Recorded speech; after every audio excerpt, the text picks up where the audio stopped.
পহেলা October শুরু হচ্ছে সাফ চ্যাম্পিয়নশিপ। মালদ্বীপের রাজধানী মালেতে এবারের দক্ষিণ এশিয়ার বিশ্বকাপের শ্রেষ্ঠত্বের লড়াই শুরু হতে যাচ্ছে। এর মধ্যে কিন্তু বাংলাদেশ জাতীয় ফুটবল দল রয়েছে মালদ্বীপের পথে। তারা দুপুরে রওনা দিয়েছে মালদ্বীপের উদ্দেশ্যে। প্রিয় দর্শক, সময় নিউজ .টিভির ফেসবুক লাইভ প্রোগ্রামে আপনাদের সঙ্গে রয়েছি আমি শেখ দীপু এবং আমার সঙ্গে রয়েছেন সহকর্মী পারভিন আক্তার। পারভিন আপু, আপনাকে স্বাগত আজকের এই প্রোগ্রামে। আপনাকে স্বাগত।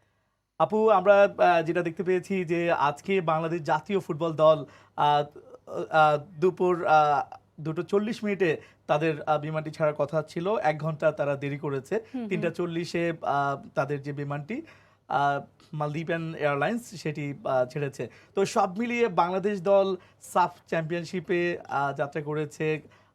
আপনি জানেন যে সেখানকার যে ওয়েদার, সেই ওয়েদারের সাথে বাংলাদেশ দল মানিয়ে নিবে এবং সেখানে কিছু বিষয় রয়েছে, তাদের কোভিড টেস্টের বিষয়টি রয়েছে, তারপরে তারা অনুশীলনে নামতে পারবে। তো সব মিলিয়ে পারভিন, আপনার কাছে কি মনে হচ্ছে যে বাংলাদেশ দলের এই সফরটি কেমন হবে নতুন কোচ অস্কার ব্রুজনের অধীনে? আপনার কথা থেকেই শুরু করছি। অস্কার ব্রুজনের কথা বলেন। অস্কার ব্রুজন দায়িত্ব নিয়েছে খুব বেশি দিন হয়নি এবং সে কিন্তু মাত্র 6 দিন অনুশীলনের সুযোগ পেয়েছে ফুটবলারদের সঙ্গে। খুব বেশি সময় হয়নি ফুটবলারদের সঙ্গে। তবে একটা বিষয় আপনি জানেন যে এখানে বেশিরভাগ ফুটবলারই কিন্তু বসুন্ধরা কিংসের। সেই সুবাদে কিন্তু সবার সঙ্গে ব্রুজনের জানাশোনাটাও বেশ ভালো। এই কারণে কিন্তু কোনো সমস্যা হওয়ার কথা না। তো 6 দিন অনুশীলনের সুযোগ পেয়েছেন তিনি। 6 দিনেই কিন্তু তিনি ফুটবলারদের আমাদের চিরাচরিত আমরা জেমির অধীনে যে ফরমেশনে খেলেছি সেটাও পরিবর্তন করেছেন। এখন তিনি যাওয়ার আগে জানিয়েছেন যে সাফে তিনি 4-3-3 ফরমেশনে খেলবেন এবং যেটা হচ্ছে আজকে আমরা দেখলাম যে ফুটবলাররা 2:40 যাওয়ার কথা ছিল, সেটা 3:40 গিয়েছে। 4 ঘন্টা লাগবে তাদের যেতে। মালদ্বীপে পৌঁছানোর পর কিন্তু ফুটবলারদের কোভিড টেস্ট করা হবে এবং লাকিলি যদি সবাই নেগেটিভ ফলাফল আসে তাহলে কিন্তু তারা আগামীকাল থেকেই অনুশীলন করার সুযোগ পাবে। কারণ আমাদের হাতে কিন্তু খুব বেশি দিন সময় নেই। আপনি বলছিলেন যে 1 অক্টোবর থেকে শুরু হবে সাফ চ্যাম্পিয়নশিপ। তো 1 অক্টোবর মানে শুক্রবার কিন্তু আমাদের প্রথম ম্যাচ শ্রীলঙ্কার সঙ্গে এবং কোচ কিন্তু যাওয়ার আগে বলেছেন যে আসলে প্রথম তিনি শুরুটা, আপনি জানেন যে কোনো কিছু শুরুটা যদি ভালো হয় তাহলে পরের ম্যাচগুলো কিন্তু এমনিতেই ভালো হয়ে যায়। সেই আত্মবিশ্বাসটা কিন্তু পরের ম্যাচগুলোতে যেতে আরও সাহায্য করে। তো প্রথম ম্যাচ শ্রীলঙ্কার সঙ্গে এবং সাফে আমরা যে কয়টা ম্যাচ খেলবো এবং যারা আমাদের প্রতিপক্ষ আছে 5 দলের এই আসরে কিন্তু আসলে বাংলাদেশের নিচে একমাত্র আছে শ্রীলঙ্কার র্যাঙ্কিং 205, আমাদের চেয়ে পিছিয়ে তারা। তো সেই তুলনায় কিন্তু শ্রীলঙ্কাকে হারানোর আমাদের একটা ভালো সুযোগ রয়েছে। সেটা যদি আমরা মাঠে কাজে লাগাতে পারি তাহলে কিন্তু আমাদের পরের ম্যাচটা কিন্তু ভারতের সঙ্গে, শ্রীলঙ্কার সঙ্গে জয়টা কিন্তু ভারত ম্যাচে আমাদেরকে কাজে দিবে। আপনি জানেন যে ভারতের সঙ্গে কিন্তু আমরা বিশ্বকাপ বাছাইয়ের ম্যাচে খেলেছি এবং ভালো করতে পারিনি। তো এই ম্যাচটাতে যদি আমরা জিততে পারি তাহলে কিন্তু সেটা একটা ভালো, আমাদের জন্য একটা ভালো ফলাফল বয়ে আনবে। আর একটা বিষয় যে মালদ্বীপের কথা বলছিলেন আপনি, মালদ্বীপে কিন্তু কদিন আগে এই দলটাতে যারা আছে 23 জনের এই দলে, গতকাল যে দলটা ঘোষণা করা হয়েছে 23 দল, এখানে কিন্তু অনেকে, তপু বর্মন সহ অনেকেই আছে যারা কদিন আগেই বসুন্ধরা কিংসের হয়ে এএফসি কাপে খেলে এসেছে মালদ্বীপের কন্ডিশনের সঙ্গে কিন্তু আমরা বেশ পরিচিত হয়ে গেছি। তো এটা মানে ফুটবলারদের জন্য খুব বেশি কঠিন হওয়ার কথা নয়। আর আমাদের ফুটবলাররা কিন্তু টানা লিগে খেলার মধ্যে ছিল, টানা লিগের পরে তারা এএফসি কাপ খেলেছে। তো সব মিলিয়ে তারা একটা ভালো প্রস্তুতির মধ্যেই ছিল। জেমির এর আগে তারা কিরগিজস্তানে 3টা ম্যাচ খেলেছে, দুটো ম্যাচ খেলেছে ফিলিস্তিন এবং কিরগিজস্তানের সঙ্গে এবং একটা কিন্তু প্রস্তুতি ম্যাচ খেলেছে। যদিও 3টা ম্যাচের ফলাফল ভালো হয়নি, তারপরেও সাফের আগে তো আমরা আসলে বরাবরই প্রত্যাশার বেলুন ফুলিয়ে যাই। এখন দেখা যাবে যে আসলে এই বেলুন কতটা মালদ্বীপের আকাশে কতটা উঠতে পারবে। আসলে পারভিন, আপনি খুব সুন্দর করে বিশ্লেষণ করছিলেন। আজকে আমরা যেটি দেখতে পেয়েছি যে বাংলাদেশ দল কিন্তু খুব কনফিডেন্ট মনে হয়েছে বিমানবন্দরে। আমাদের সহকর্মী তারেক হাসান শিমুল সেখানে ছিলেন, তার সাথে জামাল ভুঁইয়ার কথা হয়েছে, তপু বর্মনের কথা হয়েছে। তো জামাল ভুঁইয়া যেটি বলছিলেন যে তাদের যেহেতু এটা একটা নতুন মিশন, যেহেতু আমরা 2018-তে আমাদের ঘরের মাঠে আমরা ভালো করতে পারিনি, আর সবশেষ 2003 সালে বাংলাদেশ দল চ্যাম্পিয়ন হয়েছিল সাফে। তো 18 বছর পর আবারও সাফ চ্যাম্পিয়নশিপে শিরোপার মিশনে বাংলাদেশ দল গিয়েছে।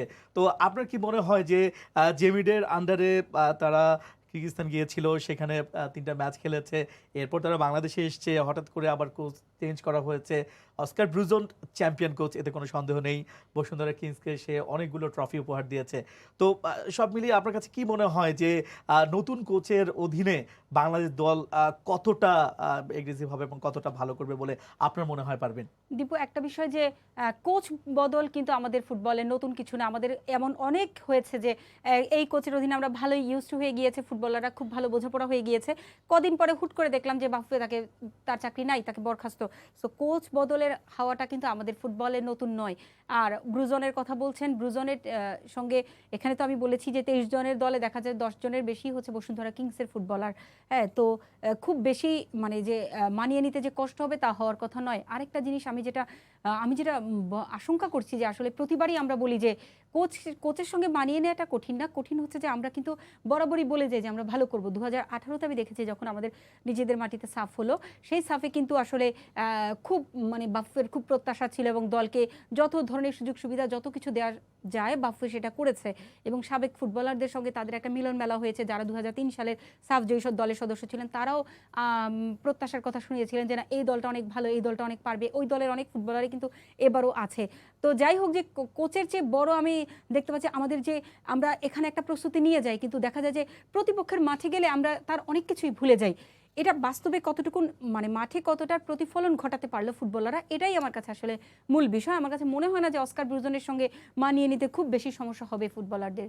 পারবেন, আপনি যদি আরেকটু একটু যোগ করতেন যে বা এলিটা কিংসের কথা আমরা বলছিলাম যে হ্যাঁ, সবাই কিন্তু অপেক্ষা করছিল যে এই Nigerian footballer Elita Kingsley Bangladesh Bruzon থেকে নিজেও কিন্তু চেয়েছিলেন। সবই কিন্তু তার ক্লিয়ারেন্স ছিল। হ্যাঁ, হ্যাঁ। এবং বলা যায় যে আমরা 26 সদস্যের যে দল ছিল সেখানেও কিন্তু হুম, হুম, হুম। ব্রুজন রেখেছিল এইটা কিংসলেকে।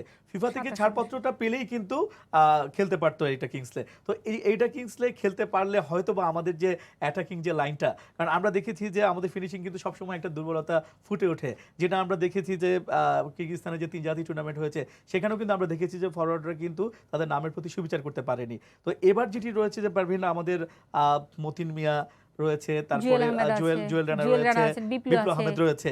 তা সেই ক্ষেত্রে আপনার কাছে কি মনে হয় যে এরা এবার কতটা দায়িত্ব নিয়ে খেলা উচিত? আর এইটা কিংসলে যদি খেলতে পারতো সেই ক্ষেত্রে হয়তোবা অস্কার ব্রুজন কিছুটা আস্থা পেত।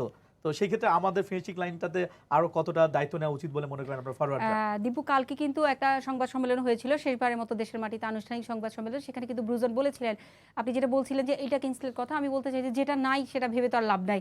কিংসলেকে আমরা চেয়েছিলাম কিন্তু কিংসলেকে পাওয়া যায়নি, এবং তাকে যে পাওয়া যাবে না এটা কিন্তু একটা প্রেডিকশন আগে থেকে ছিল যে ফিফার ছাড়পত্র শেষ মুহূর্তে পাওয়া যাবে কিনা। যেহেতু ছাড়পত্র পাওয়া যায়নি, ব্রুজন কিন্তু কালকে সংবাদ সম্মেলনে বলেছেন যে আমি চাই যে শুধুমাত্র যে ফরওয়ার্ডদের দিকে তাকিয়ে থাকবে সবাই তা না, এখন গোল করতে হলে ডিফেন্ডারদেরকে গোল করতে হবে, গোল করতে হলে মাঝমাঠ থেকেও গোল আসতে হবে, যে কোনো সব বিভাগ থেকে তিনি মানে একটা সমন্বিত চেষ্টা চান, যে শুধু যে ফরওয়ার্ডদের দিকে তাকিয়ে থাকবো তা না, সবার কাছ থেকেই গোল আসতে হবে। আর একটা বলছিলেন যে আমাদের যারা ফরওয়ার্ড পজিশনে আছেন তারা তো অবশ্যই ভালো, আমি বলবো যে কিংসলে থাকলে তো অবশ্যই ভালো হতো, কিন্তু আমি ভরসা রাখছি তাদের উপর, যে কারণ আমি দেখেছি যে কিরগিজস্তানে আমরা যখন খেলেছি তখন মাহবুবুর রহমান সুফিল একটা ম্যাচে গোল গোল করেছেন, করেছিল এবং সে। প্রস্তুতি ম্যাচে আমি দেখেছি অলিম্পিক দলের সঙ্গে কিন্তু সুমন রেজা দুটো গোল করেছিলেন। করেছে, তো হ্যাঁ। এবারও কিন্তু সুমন রেজা আছেন, মতিন মিয়া আছে, জুয়েল রানা আছে, বিপ্লব আহমেদ আছে, তারা কিন্তু যথেষ্ট, ইব্রাহিম আছে, তারা কিন্তু নিজে পরীক্ষিত, প্রত্যেকেই কিন্তু ঘরোয়া লিগে বেশ ভালো কিন্তু পারফর্ম করেছেন। আপনি তো এর আগেও বাংলাদেশের যে ম্যাচগুলো হয়েছিল, এর আগে যে ম্যাচগুলো বিশ্বকাপ বাছাই পর্বে যে ম্যাচগুলো হয়েছিল,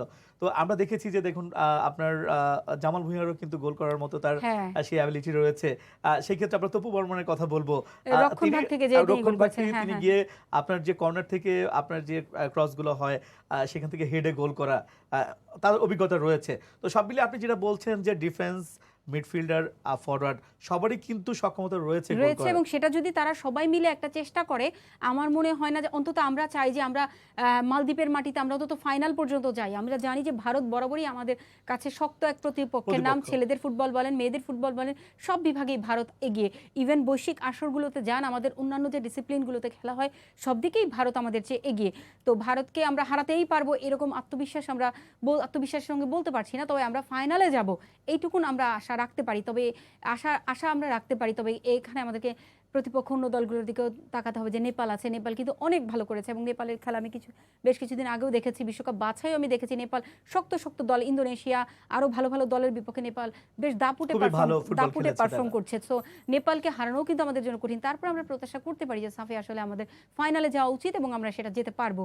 অবশ্যই আমরাও আশা করি, দর্শকরা অবশ্যই আশা করবে যে অবশ্যই সাফে বাংলাদেশ দল এবার ইতিবাচক ফল বয়ে আনবে দেশের জন্য, গৌরব বয়ে আনবে দেশের জন্য। পারবেন, এবার একটু ভিন্ন প্রসঙ্গে যেতে চাই, যে চ্যাম্পিয়ন্স লিগের কথায় আসতে চাই, যেহেতু চ্যাম্পিয়ন্স লিগের কথা আসলেই কিন্তু বড় বড় প্লেয়ারদের নাম চলে আসে। তো পারবেন, আজকে রাতে কিন্তু চ্যাম্পিয়ন্স লিগে মেসি, নেইমারের পিএসজি নামছে, ম্যানচেস্টার সিটির বিপক্ষে। আজকে তাদের সেকেন্ড ম্যাচ এটি, সেই ক্ষেত্রে আপনি অবশ্যই জানেন এবং অবশ্যই আপনি বিশ্লেষণ করবেন এই বিষয়ে। লিওনেল মেসি কিন্তু আপনার চোট কাটিয়ে ফিরছেন এবং যেটি পচেত্তিনো যেটি বলেছেন পিএসজি কোচ যে আজকে তিনি মূল একাদশে না থাকলেও পরে অবশ্য তাকে নামানোর একটা চিন্তা ভাবনা রয়েছে পচেত্তিনোর। সব মিলিয়ে আপনার কাছে কি মনে হয়? এখন পর্যন্ত কিন্তু লিওনেল মেসি কিন্তু জালের ঠিকানা খুঁজে পায়নি, তো আজকে কেমন করবে, কেমন খেলবে এবং ফরমেশনটা কেমন হতে পারে? লিওনেল মেসি, নেইমার কেমন হতে পারে? একটা কথা দিব, আমরা যখন সব জায়গাতেই যদি ধরেন আমরা একটা নতুন চাকরিতে যাই, আমরা সবসময় চেষ্টা করি যে না ওই নতুন ঠিকানায় আমি কিভাবে নিজেকে মেলে ধরতে পারবো। লিওনেল মেসি তো সেটা ভালো করে জানে। 21 বছরের সম্পর্ক ছিল বার্সেলোনার সঙ্গে, বার্সেলোনার প্রতিটা ইট কাঠের সঙ্গে কিন্তু মেসির স্মৃতি জড়িত। তো সেখানে কিন্তু সে বার্সেলোনাকে 35টা ট্রফি দিয়েছে। তো সে নিশ্চয়ই চাইবে যে পিএসজি, তো সে নতুন একটা গোল সেট করে এসেছে এবং সে কিন্তু বলেছে যে পিএসজিতে আসার পেছনে একটা বড় উদ্দেশ্য কাজ করেছিল যে সে আরো একটা চ্যাম্পিয়ন্স লিগ জিততে চাইবে, যেটা বার্সেলোনার এই দল নিয়ে যেটা সম্ভব না, কিন্তু পিএসজি সে সক্ষমতা রয়েছে। তো লিওনেল মেসি লিগে আমি দেখেছি যে না সেভাবে আসলে সে সেভাবে সুযোগও পায়নি। যতটুকু সুযোগ পেয়েছে, আপনি মনে করেন একটা নতুন ঠিকানায় যে সবার সঙ্গে একটা বোঝাপড়া তৈরি করে তারপরে মাঠে সেটা অ্যাপ্রুভ করা একটু কঠিন। লিওনেল মেসির জন্য যদিও কোনো কিছুই কঠিন না, তারপরও সে যেহেতু সেটা পারেনি, তাকে পর্যাপ্ত সে সময়টাও দেওয়া হয়নি। সবার একটা চাপ ছিল, প্রত্যাশার চাপ ছিল যে কবে মেসি মাঠে নামে। তো মেসি মাঠে নেমেছেন এবং সে আপনি বলছিলেন যে না সেভাবে নিজেকে মেলে ধরতে পারেননি। তারপর তো সে হাঁটুর চোটে পড়লো, চোটের কারণে 2টা ম্যাচ খেলতে পারেনি। তাকে ছাড়াই কিন্তু লিগ ওয়ানে এবার বেশ ভালো অবস্থায় আছে পিএসজি। হ্যাঁ, 24 পয়েন্ট নিয়ে তারা সবার উপরে আছে। এবং মেসি ছাড়াও কিন্তু আপনার দলের যে অন্যান্য ফুটবলাররা রয়েছে, আপনি এমবাপ্পের কথা বলুন, ড্রাক্সলারের কথা বলুন, সেই ক্ষেত্রে ড্রাক্সলারের কথা বলুন, সেই সঙ্গে আমরা যদি বলি যে অ্যাটাকিং সাইডে নেইমার রয়েছে। তো মেসি যদি মূল একাদশে যদিও তাকে না রাখা হয়, এরপর কিন্তু তাকে কিন্তু নামানোর একটা কথা রয়েছে। তো সব মিলিয়ে আপনার কাছে কি মনে হয় যে পিএসজির একেবারেই ডোনোরুম্মা থেকে গোলকিপার থেকে শুরু করে হাকিমি থেকে শুরু করে একেবারেই পুরো একাদশটা আজকে কেমন পারফরমেন্স করবে? কারণ তারা কিন্তু প্রথম ম্যাচে ব্রুগের সঙ্গে কিন্তু 1-1 গোলে ড্র করেছে। অন্যদিকে ম্যানচেস্টার সিটি কিন্তু 6-3 গোলে উড়িয়ে দিয়েছিল আপনার লাইপজিগকে। তো ম্যানচেস্টার সিটির কথা যদি বলি, তারাও কিন্তু কমপ্যাক্ট একটা ভালো টিম। তারা জয়ের মধ্যে রয়েছে, তাদের জয় ধারাবাহিকতার মধ্যে রয়েছে। যদিও তারা ইপিএল এর পয়েন্ট টেবিলের শীর্ষে নেই, লিভারপুল শীর্ষে আছে, তারপরেও তারা কিন্তু মানে মোটামুটি একটা ভালো। এবং সবচেয়ে বড় বিষয় সিটির আত্মবিশ্বাসের আজকে আপনাকে একটা গুরুত্বপূর্ণ জিনিস বলি যে সিটি কিন্তু বরাবরই চেলসির সঙ্গে শেষ অনেকগুলো ম্যাচে চেলসির কাছে তারা হেরে যেত। মানে যতই তারা ভালো করুক না কেন, লিগ চ্যাম্পিয়ন হওয়ার পরে চেলসির সঙ্গে গেলে তারা যেন কেমন যেন একটু মিয়ে যেত। কিন্তু এই গেল ম্যাচে কিন্তু তারা চেলসিকে হারিয়েছে। এই আত্মবিশ্বাসটা কিন্তু পেপ গার্দিওলার মধ্যে এসেছে এবং আপনি গ্যারেলিশ বলেন, জেসুস বলেন, পুলিসি, মানে প্রত্যেকেই দারুণ একটা ছন্দে আছে। তো এইখান থেকে ফুটবলের মধ্যে যেটি আপনি যোগ করছিলেন খুব সুন্দর করে পারভিন, যে আমরা ডি ব্রুইনের কথা যদি বলি, রিয়াদ মাহরাজের কথা যদি বলি, তারা কিন্তু গোলে আছেন, মাহরাজ কিন্তু গোল পেয়েছেন, ছন্দে রয়েছে, সেটা অবশ্যই আজকে কাজে লাগাবেন। এবং আরেকটা বিষয় যে এই দুই দলের পরিসংখ্যানটা যদি আপনাকে একটু দীপু মনে করিয়ে দিতে চাই, যে যদিও পিএসজি তারকা ফুটবলারের ঠাসা একটা দল এবং একটা বিষয় যে কিন্তু তারপরে পরিসংখ্যানে কিন্তু আসলে দুই দল এর আগে 5 বার মুখোমুখি হয়েছে এবং 5 বারের মধ্যে 3 বারই কিন্তু ম্যানচেস্টার সিটি জয় পেয়েছে, 2টো ম্যাচ ড্র হয়েছে। পিএসজি কিন্তু এখন পর্যন্ত ম্যানচেস্টার সিটিকে কখনোই হারাতে পারে নাই। তো তারপরে মাঠের পরিসংখ্যানে মানে অতীত পরিসংখ্যান কিন্তু আসলে মাঠে কাজে দিবে তা না। আজকের ম্যাচটা কিন্তু মেসির জন্য অনেক নিজেকে মেলে ধরার, নিজেকে প্রমাণের।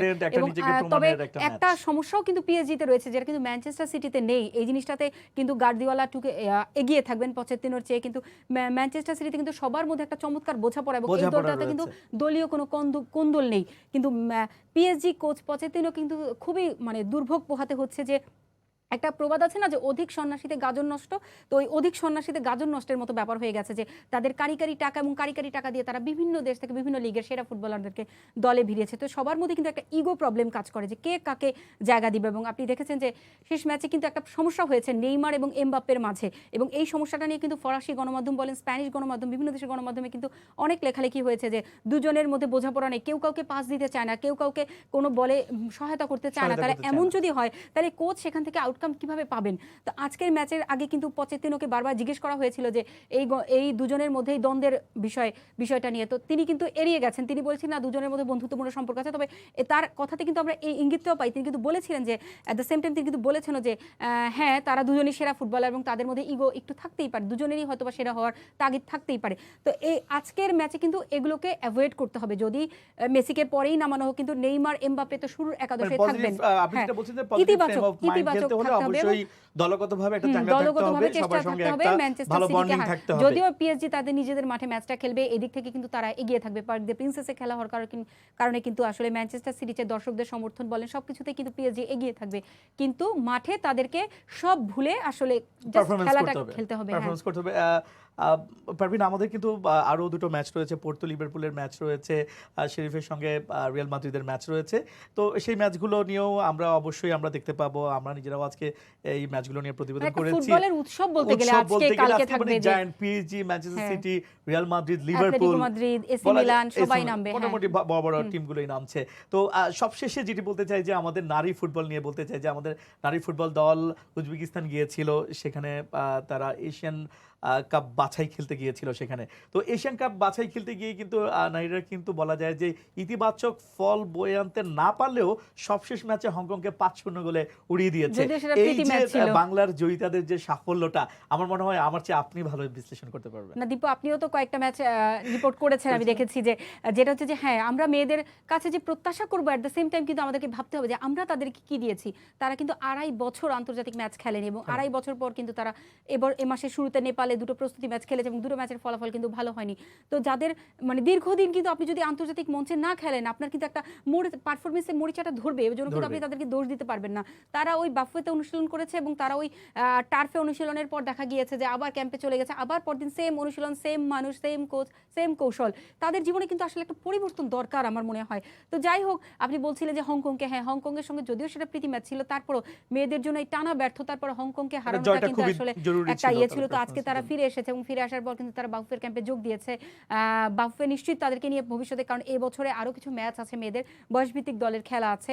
তো বাফুফে নিশ্চয়ই চাইবে যে তাদেরকে এই পারফরমেন্সগুলোর, আমার প্রত্যাশা থাকবে বাফুফের কাছে যে তারা এই পারফরমেন্সের পোস্টমর্টেম করবে যে কি কারণে এমন হলো। ইরানের সঙ্গে সেম ব্যবধান, জর্ডানের সঙ্গে সেম ব্যবধান, এবং 2014-তে যখন আমরা এশিয়ান কাপের বাছাই খেললাম তখনও আমরা এত বড় ব্যবধানেই হেরেছি। তাহলে এত বছর পরে কোনো পারফরমেন্সের কোনো পরিবর্তন নেই কেন? এই নেই কেনর কারণটা খুঁজে বের করতে হবে এবং কারণ অনুসন্ধান করে সেটা সমাধান করতে হবে। আদারওয়াইজ কিন্তু নারীদের ফুটবল পিছিয়েই পড়বে। অবশ্যই আজকে বাংলাদেশ নারী দল ফিরলো, বাংলাদেশ জাতীয় ফুটবল দল গেল মালদ্বীপে। অবশ্যই পারবেন, আমরা অবশ্যই সফলতা কামনা করি বাংলাদেশ জাতীয় ফুটবল দলের জন্য, এবং সেই সঙ্গে মেয়েরাও ভবিষ্যতে আরও ম্যাচ খেলার সুযোগ পেলে আরও তাদেরকে মিলে ধরতে পারবে। তো সব মিলিয়ে আজকে আমরা যে বিষয়গুলো নিয়ে আলোচনা করলাম, অবশ্যই মূল ফোকাস হচ্ছে জাতীয় ফুটবল দল, লাল সবুজদের সাফের মিশন নিয়ে। তো পারবেন, আপনাকে অসংখ্য ধন্যবাদ আপনাকে আমার সঙ্গে ধন্যবাদ। থাকার জন্য। দর্শক, 1 অক্টোবর শুরু হচ্ছে সাফ ফুটবল চ্যাম্পিয়নশিপ। সেখানে বাংলাদেশ দল ইতিবাচক ফুটবল খেলে দেশের জন্য ট্রফি বয়ে আনবে, এমনটাই প্রত্যাশা সবার। সময়নিউজ.tv আজকের প্রোগ্রামে এই ছিল। আগামীতে অন্য কোনো প্রোগ্রামে দেখা হবে, সে পর্যন্ত সঙ্গে থাকুন সময় নিউজ.tv-র।